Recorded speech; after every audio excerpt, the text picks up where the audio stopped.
Hi, everyone, and welcome back. I took a week off and didn't say anything. I was spiraling all last week.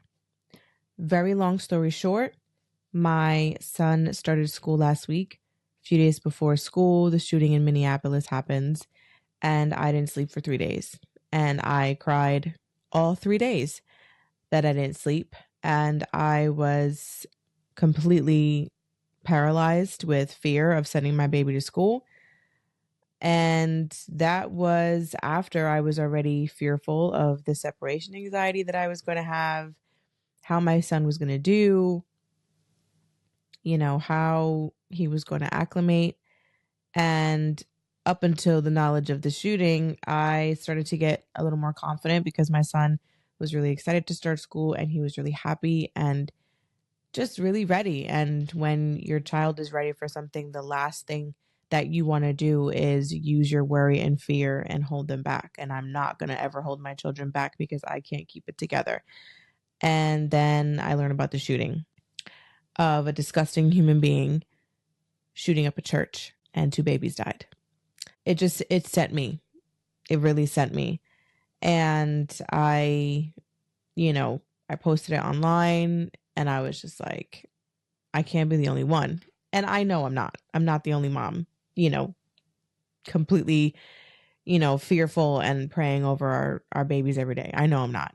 Anyway, so that's why I was out of pocket. And also, I don't even think I was going to talk about this and I may actually cut it out. But another reason, last week was a lot for me.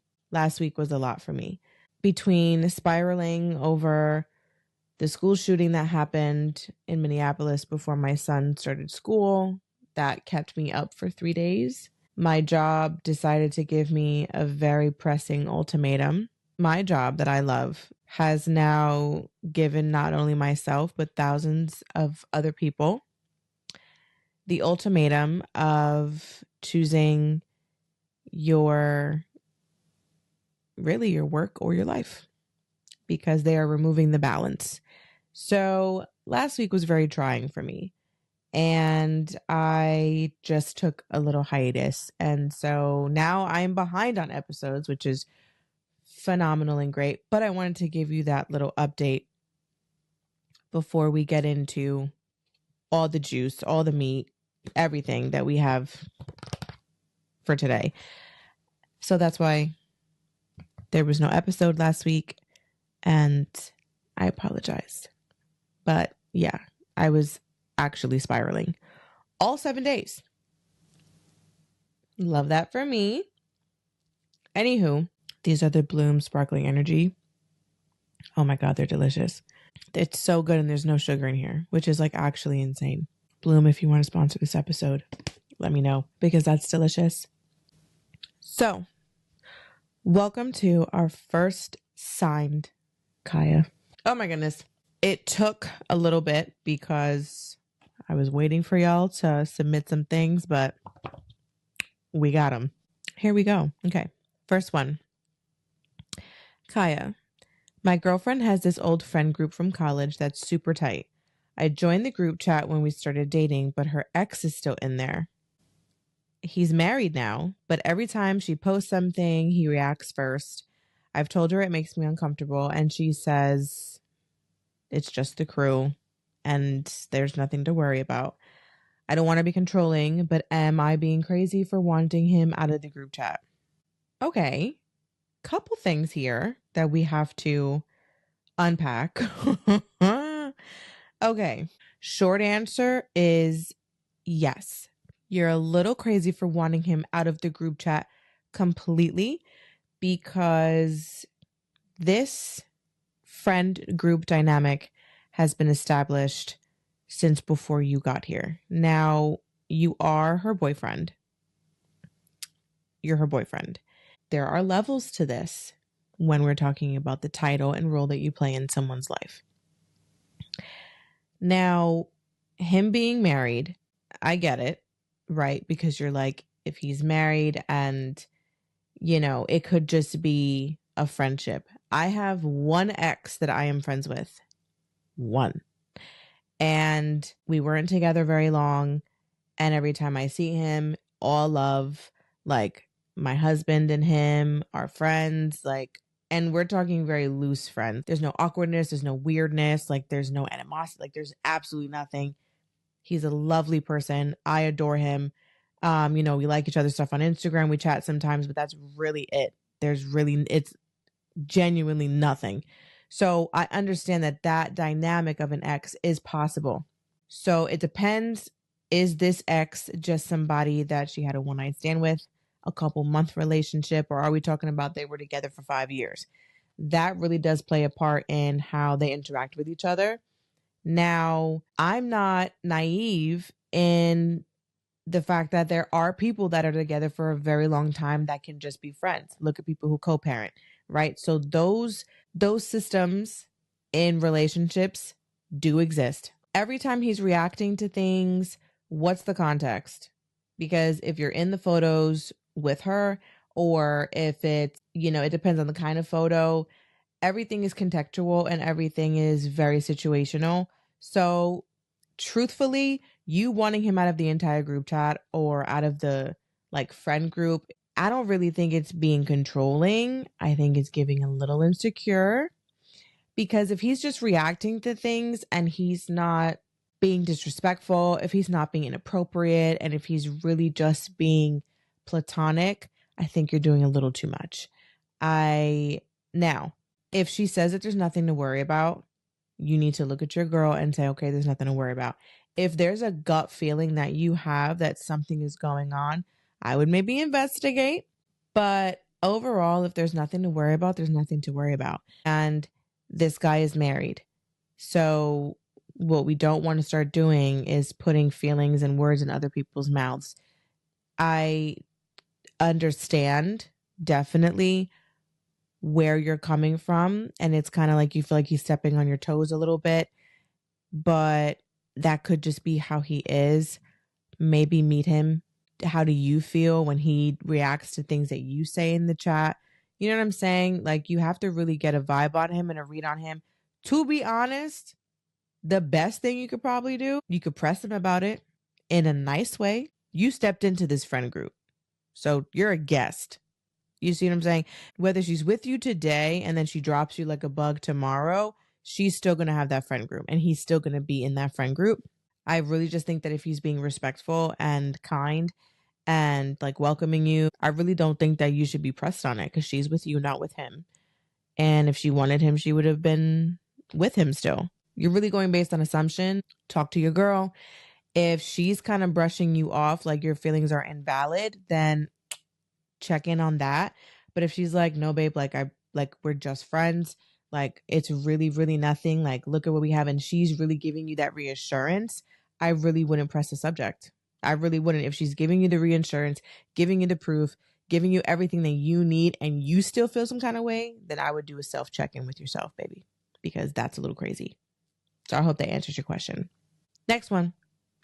Should you date someone who's perfect for you emotionally, but still hasn't gotten their life together financially? Yes, absolutely. It's kind of giving like, would you rather be a millionaire or miserable, or would you rather be happy and broke? I don't know if this is a man or a woman who asked this question, but this kind of seems like a female question. So I'm gonna, from a female perspective here, I would date someone who is emotionally perfect, but hasn't gotten their life together financially.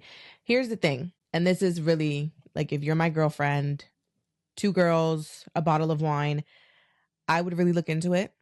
I would see what the circumstances are as to why they are not put together financially. It could be debt, it could be school, it could be life. You see, if this person is really ambitious and they have a lot of things going for them and things just really haven't panned out, but you're seeing like the effort and the ambition is there, like, okay, cool, right? Date them, because really you could be the missing piece that catapults them into that place that they want to be financially, right? You could be the strength, you could be the brain. There's a lot of value that women give into their relationships just by loving on a man the right way. Truly. I mean, you could give so much to a man just by loving on him and just by supporting him. And you could really see like, okay, wow, oh my God, right? Because What if that's the reason he's single is because no one sees his value and potential and they only see his bank account? That's not really nice. And you wouldn't want that done to you. So look at the situation, look at the circumstances. Listen, nobody wants to be with a bum. I get that. 100%. I understand that, right? Especially if you're out here and you're hustling and you're doing your thing. If this person is like wonderful for you and they have no ambition and they are lazy and they don't want to do one thing, no, girl, because there are a lot of emotionally stable, wonderful men out there and they got fat bank accounts. Okay. If this is a person that you're really vibing with and you see that they're really trying and they're ambitious and they've just gotten the shit end of the stick and you're like, damn, babe, like, why you really can't catch a fucking break? Like that happens to people, you know? Or what if they're on their way? So it really just depends on the situation. But if this person is perfect and you're just looking at their bank account, hell no. You're wildin' if you let that go. Again, if they're a bum, no. But if this man is trying and I'm just saying if it's a man, I'm assuming because it's a question I would ask. Absolutely.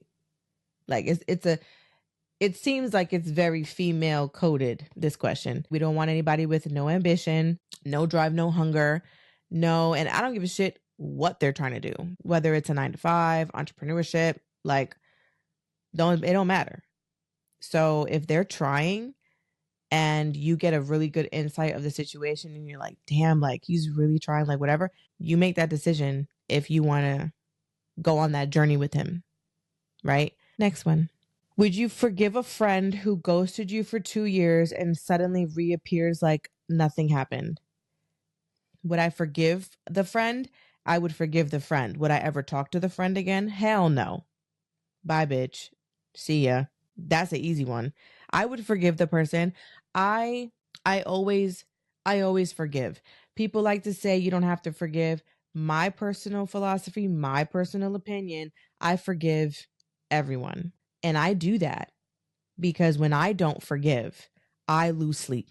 My forgiveness comes with an ironclad boundary. It is indestructible, impenetrable. I could forgive you and hate you. I could forgive you and want nothing to do with you.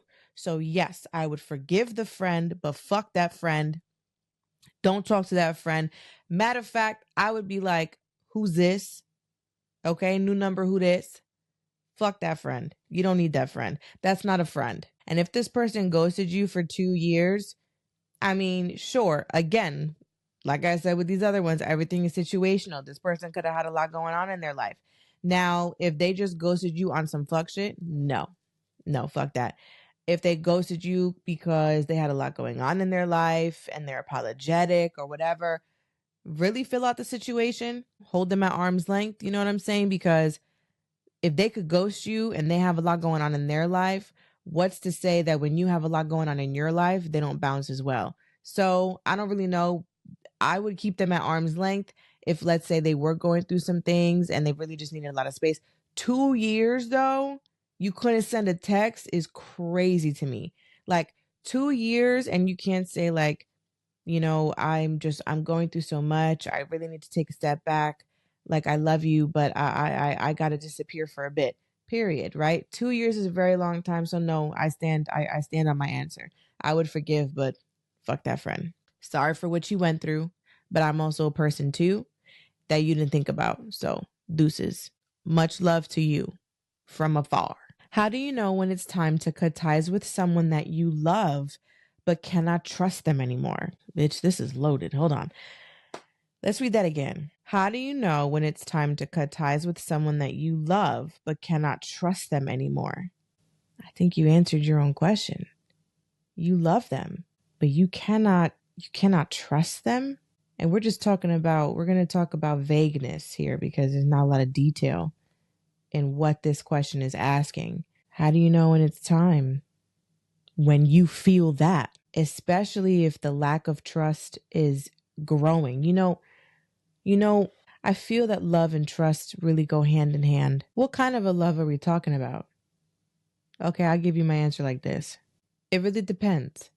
If we're talking about romantically, It's done. This is my personal opinion. For me, the moment that I don't trust you, that's it. It is dead. It is gone. And I'm never going to trust you.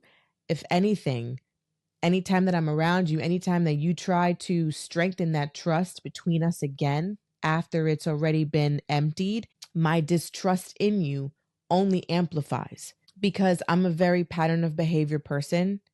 And if you've done something that breaks my trust, every time I look at you, it's only going to amplify that feeling that I have in you, which is distrust, which then turns into worry and anxiety and always pressing you about it. And also too, if I don't trust you, I think you're a liar. I do not I hate liars.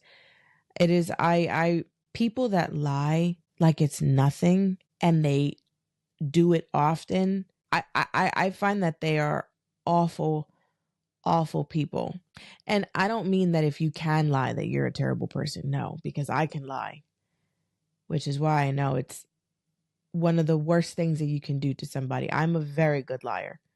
It's awful. And I learned how to lie at a very, very young age. And I have broken the trust of a lot of people when I was younger. When you break someone's trust from being on the other side of it, there's always going to be that level of skepticism every time that you're around this person whose trust you've broken. Once you don't trust them anymore, that love is going to diminish and dim until you have nothing left. I don't think you can be in an active relationship with someone that you're in love with and you do not trust. Because you can love someone and not trust them. You can be in love with someone and not trust them, but you are broken up and you're healing, and you're kind of going through that process. I think that if you do not trust this person and you find that it's only growing and you're very skeptical and it's almost as though you dissect everything that they say and you're watching their behavior, or you're watching their body language, or you're kind of watching the way that they say things to you and certain inflections of their tone, or if you're noticing that when you're texting you're picking up on a lot of different changes or like syntax changes when they write their sentences. That's what happens when you don't trust someone. It's almost as though every fiber of who that person is now under your internal magnifying glass because you don't trust them and you don't want to be hurt by them again. And I don't think that you can function that way. And I really think that when you enter a zone of your relationship that is no trust and there's no trust there at all, what starts to happen is it takes a big toll on your mind. And it's almost like when you don't trust someone and you're trying to keep them in your life, you become almost very obsessive over that person because you're trying to catch them before they hurt you again. So I really don't think that if you don't trust this person anymore, that you should have them in your life. Maybe a cutoff is a little harsh, you know? So if you don't really want to cut ties and you want to continue building that relationship, I think maybe you can have really set boundaries with that person, and we can work on rebuilding that trust. It's a lot to deal with, and it's not something that comes easy. It's not something that is done overnight. And I think that when you understand the fact that rebuilding trust can take years, and if that is a journey to rebuilding your relationship that you're ready to go on, then exercise it, execute it. But if you don't trust that person anymore and you feel that your worry and your anxiety is growing and there's really not much that you can do that is going to put your mind at ease to where you maybe think that you can start to trust this person again, release them from your life and just let them go. And I think that answer that you come up with when you're doing this internal work and thinking about it, can you forgive and move on? Or can you forgive and it'll linger? If it'll linger, I really don't think that you need to keep that person in your life, because the lingering and the worry and it's constant, it's constantly in the back of your mind. It lingers in it, and it almost as though it kind of burrows its own place in the back of your mind and it never goes anywhere. As long as you keep in contact with this person, it's not good for you. And so if it's going to linger and you're never going to forget it, cut them off. That's how you know when it's time to cut them off. Next one. Great question. Love that. Stumped me. How do you know when it's time to move out of a friend group that's turned toxic, but still feels like family? Oof. Damn. These are some hard ones. Y'all are really stumping me. How do you know when it's time to move out of a friend group? It's so interesting that this friend group kind of keeps popping up in these questions, because friend groups I don't really find last that long.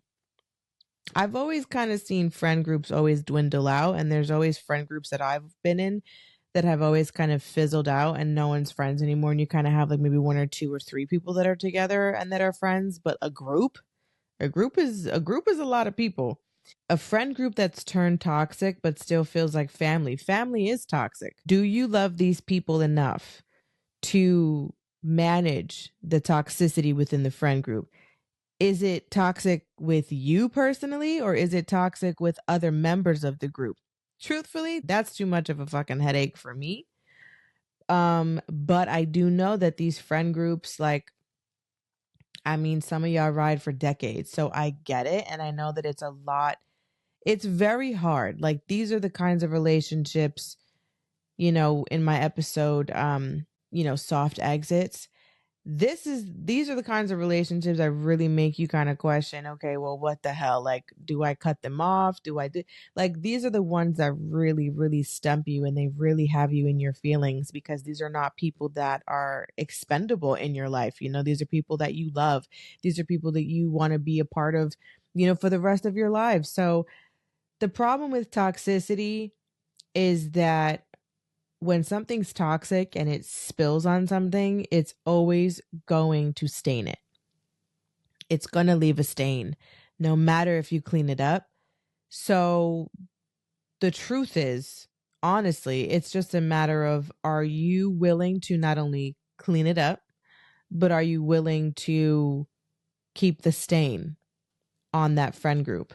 If you want to move out of it, maybe you can, give a little space. Be like, hey, especially if you're like, oh, this group feels like family, well, we need to have a family meeting because you bitches are doing too much. What is happening? What is the vibe? Because underneath toxicity, there is a root. Toxicity doesn't just form out of nowhere. Toxicity is created. Toxicity doesn't just bubble up somewhere. There's always the inception that happens before something turns toxic. And so if you really want to go to the cleanup and not leave the friend group, then you can find the root of the toxicity and address it. Because if the toxicity is not you and it is someone else, perhaps it's time to maybe say, hey, listen, I need to take a step back from you, because maybe it's not the entire friend group that's toxic. Maybe it's two girls, they have issues, and now they're trying to cause all these, back and forth, and he said, she said, and turning people against each other. Like, that's when shit is toxic and messy, and that's what we don't want. And so if you could find the root of the issue, and you can kind of find boundaries and you can address it, and have everyone kind of speak their mind, maybe do like some spirit circle and shit, and have everyone have like one of those jingly sticks. And it's like, if you know what I'm saying? Like, do one of those, especially if you're saying it's like a family is toxic. And the truth of the matter is, especially these questions where it's like move out or cut ties, like, how do you know when the moment, truthfully, in my opinion, the moment that you feel like it's time to move out of a friend group, that's the fucking moment you move the fuck out. Like, that's the moment. Once that thought comes in your head, like, yo, maybe this is not for me, maybe I don't want to be in this friend group no more, fucking bounce. Journal it, pray about it. But the moment that thought pops into your head, maybe that's the time to start thinking about making your exit. Because once that, like, maybe I need to cut this person off, maybe I need to release them, remove them, the moment you have these thoughts, girl, that's the time. How do you know when? Then the moment it pops into your head, That's it. It's either you take that time to remedy the issue, set the boundary, do what you have to do, find the root, fucking rip it out from the ground and toss it, right? Find the root of the issue and address it, or you move the fuck on. Next one. If your partner's mom treats you like you're not good enough, do you clap back or play nice? Oh my Jesus. Girl, okay. I find that clapping back is only appropriate when they are disrespectful. There are very graceful ways to clap back to where you get your point across, you are assertive, but you handled the woman with grace. There is a way to stand your ground, and there is a way to let them know I'm not the motherfucking one, but in the most beautifully graceful way possible. And that is what makes you the strongest person in the room. That is what solidifies your role. And I really do think that when these situations come up, when you have in-laws and people kind of telling you or making you feel like you're less than or XYZ, it really puts your role to the test. You're looking to solidify your role in your partner's life and let everybody know, like, I'm here to stay. Clap back respectfully. Do it in a way that exudes elegance, because you can elegantly be a bitch and get your point across. Now, a clap back that is very out of pocket, I really think should only be met if you receive a very disrespectful comment, joke, what have you. You should only play nice if the situation calls for you to play nice. If this is a new relationship, talk to your partner and say, how do you want to handle this? Because I don't like the way your mother makes me feel. Either you address it or I address it. You may not like the way I address it. So I'm letting you know now, you can either handle it or I will. Unfortunately, if you want us to be in a relationship, depending on how I am met, the way that I handle it may cause us to break up if it doesn't align with how you feel. Or basically, if you don't like how I handle it. When you're in a relationship, a lot of the time, it's not your person that you have a problem with. You and your person or your partner, your spouse, it's not them that's the problem. It's the outside influences, obstacles that find their way into your relationship and how you deal with those issues together. Because if no issues happened on the outside world, you and your person would be really great. Look at all of these reality TV shows for love. When you remove life and outside and the outside world, you and that person are really great. But then you add all of these external elements, and that's when things get very messy. In-laws, a big one. It was a big one in my relationship. And my husband and I made an agreement with each other very early on. You deal with your family and I'll deal with mine. Because, you know, stupid ass comments here and there, a stupid ass joke here and there. Okay, cool. You can gracefully clap back at those, right? But when we're talking about disrespect and we're talking about getting out of pocket, calling you out your name, calling you out your character, being very foul, very rude, no. That's when sometimes you need to veto that agreement and say, no, I need to stand on my own two motherfucking feet, because at this point in our relationship, they need to know that I'm not the motherfucking one. And sometimes that's going to equate to you being the bad guy. And that's going to equate to you being the villain. And if you're okay with that, period, let it be. But ultimately, if your partner's mom is treating you a certain way and it's disrespectful and your partner does not have your back, if your partner does not have your back when it comes to their own mother, they're not going to have your back when other serious things pop up in life. So that's something that you need to evaluate. Gracefully clap back, or you can passive aggressively play nice. That's my answer. Last one. Okay, this is a story. Here we go. Okay, Kiah, I just got married last month and I'm still heated. My husband's sister decided she didn't want to wait to announce her pregnancy. So during our reception, she grabbed the mic and made a big speech about us becoming an aunt and an uncle. Everyone was crying, clapping, and congratulating her. Meanwhile, my husband stood there smiling. I felt invisible at my own wedding. The next day, when I told him how I felt, he said I was being dramatic and should be happy for her. Now I'm wondering if I'm married into a family that doesn't respect me or if I really am overreacting. Yeah, that's fucking crazy. It's kind of the same thing when other people propose at other people's weddings. That is the tackiest shit I have ever seen. Some brides don't mind. I went to a wedding and my cousin did not mind. My cousin orchestrated it where a proposal was done at her wedding. She orchestrated it. Okay. That was a moment that she was able to be a part of. She was able to have her hand in it. She orchestrated it. She was cool with it. It was great that everyone celebrated. And then it turned into a big celebration. Okay, fine, period, boom. But the bride is in on it. The bride wanted it. Cool. I personally feel like no matter if the bride is in on it or not, it's very tasteless to do shit like that. But your wedding, your choice. This right here, this is tacky. This is tasteless. This has no etiquette. This has no home training. Couple things, Pookalicious. Your sister-in-law doesn't like you. That's number one. Number two, how did your family react to it? Because that's a very important. Because if your family was also sitting there smiling, maybe trying to like, you know, show face and like have support, they were probably like, oh shit. That's crazy. Your husband, I think you need to sit that man down. You need to sit that man down and really have a word with him. Okay? I'm wondering if I'm married into a family that doesn't respect me. Yes, you did. Unfortunately, yes, you did. Now, let's not come with the comments talking about, well, how did you not know? You've been with him, da da da. People do not reveal themselves until after you marry into the family. I have seen it time and time and time again. It is a facade. It is a mask. It is a front. It is a facade. I tell you, it happens all the time.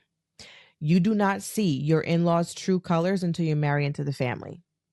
I've seen it with so many people. It is disgusting. So she very well could have come to this conclusion on her wedding day and had no fucking idea based off of previous behavior, because the previous behavior may have made her feel like a princess. You see what I'm saying? This could all be revealed to her on her wedding day. Few things. I would riot. So that's number one. I would riot. So, short answer, no, you are not overreacting. You're the bride. You've been holding on to this for a month. Well, not even longer now that this airs. A month. You need to reassert yourself, because this is the issue that happens. When you roll over and you're like, well, let me try to get over it and let me keep peace, because if I say that, fuck all that. When you roll over, now when you roll over, you're now the wife that everyone can shit on, everyone can steamroll over, everyone can dog walk, no, fuck all that. Hell no. No. I would rather be the wife that everyone knows not to fucking play with than be the steamrolled fucking go with the flow. I'm easygoing. I don't cause no issues. No, hell no. I'm going to cause all the issues that I need to cause. Girl, it's your wedding. Someone grabbing the mic, and then the audacity to then use that opportunity in saying that you're going to be an aunt and an uncle to try to soothe the fact that she just grabbed the fucking microphone. She tried to bring it back to you so that she said, well, I said you were aunt and uncle, not that I'm going to be a mom, right? Her bringing the attention back to you guys because it's your wedding day, to her is like, I softened it. I made it okay because I included you in my announcement. Bitch, no, you didn't. Shut up. I could be mad at you and I could be happy for you. And right now, that's how I would feel. And I would tell my husband, he says that you were being dramatic and you could be happy for her. Two things can be true. I'm fucking furious, but that doesn't mean I'm not happy for her. That doesn't mean that you don't wish her well. That doesn't mean that you don't wish her a happy and healthy pregnancy with a beautiful baby. Absolutely. But bitch, you can still be furious, and you need to let your husband know that. You need to say, you need to curb that shit or I will. Okay? And you need to let your sister-in-law, I would ask her, I'd be like, let me ask you something. Is there a reason why you did that at my wedding? Because you do know that was very tasteless, right? And I wasn't going to embarrass you on the day of my wedding because listen, I hold my own. Okay? I'm not going to sit there and embarrass anybody, especially when you're announcing something so fantastical and wonderful. But did you really? Because not only did you steal my moment, you stole your brother's moment. Okay. And he can play that, oh, he's, happy for you and he was there smiling or whatever. Yeah, that's because you're his sister. You're not my sister. Okay. And you doing that shows that you have absolutely no respect for me, shows that any big monumental moment that I have in my life when it comes to me and your brother, you do now know that I'm not going to trust you with any of that information because, yeah, I selfishly would like my wedding day to be about me. And anything I have going on in my life, I would like to selfishly have it be about me. So the fact that you took my wedding as an opportunity to share your pregnancy and steal my light or try to steal my light is very disrespectful. It's disrespectful and I don't fuck with it. See, because there's a difference between and this is the gag too, right? Because your sister-in-law, had she went up to you and told you about it and maybe asked you, hey, I was thinking toward the end of the night, it could be a nice final, I really don't think, especially if you love your sister-in-law, if you love your husband, if it was after the fact and after all the rah-rah and everyone's just dancing and doing the whole thing and doing whatever, I would have no problem with it. Now, to do it during the middle of the MC and your first dance and everyone's eating and whatever, I would wait until later on. I would, first of all, I would never fucking ask them to do something so stupid. That's so fucking dumb. But if she had gone up to you and was like, hey, do you mind? And maybe shared it with you first. So that would have been a really nice moment for you and her to bond over. And then for her to say I don't want, it's just everyone is together and no one can ever be together like this. And, if you feel like I'm stepping on your toes, if you feel like I'm taking your day, I will not do it. I just wanted to ask you if maybe toward the end of the night, I could maybe do a toast for you guys to sayonara everybody. And then I can announce that I'm pregnant. Maybe it could be you see what I'm saying? If she took your feelings into account, maybe I could see where you would be like, yes, absolutely. Oh my God, congratulations. I love you so much. And it would be a really nice sisterly bond that you could have had before your wedding day. This could have been a moment in your dressing room when you guys are getting ready and she shares that moment with you. You could have bonded, cried the whole nine, right? But she didn't include you. She stepped on your toes, grabbed the mic like it was her motherfucking day. That's disrespectful and you need to stand 10 toes down. You need to let everybody know that now you're going to be very quiet with how you share your information with other people. And you're going to be very selective in how you're including his family from now on. And you need to let your husband know that. And this is the time in a marriage where you need to, it's talking about, who wears the pants? It's like My Big Fat Greek Wedding where he's like, I'm the head of the house. And then her mother was like, and I'm the neck and I move the head whatever way I want to. This is the moment for you to be that neck. And this is the moment where you're the neck and you wear the pants because there's absolutely no. Sometimes, okay, don't get me wrong. Sometimes we are in our divine feminine energy and we follow our man's lead because he allows us to be feminine. He takes on the role. Absolutely. And that's what we want. And that's what we strive for, especially when you're a hyper independent woman like myself. Okay. I love to follow my husband's lead. My husband's my man. He leads me. I love him. However, on occasion, when that man needs to be checked, I will check him. Baby girl, this is one of those times where you need to check your husband and let him know you could either, you could be single. I could not be here. And that's the thing too. You need to let these men know that you want them. You don't need them. So I could want to be with you. I don't need all this shit. I'm good. You're in my life because I love you and I want you in my life. Let's not mistake that for you believing that I'm going to tolerate any of this shit because I can't live without you. And if you're not going to have my back, then what are we doing here? Because we can go get an annulment. These are the things that when people start showing who they are, you need to believe them. Men are men and they could have a lapse of judgment.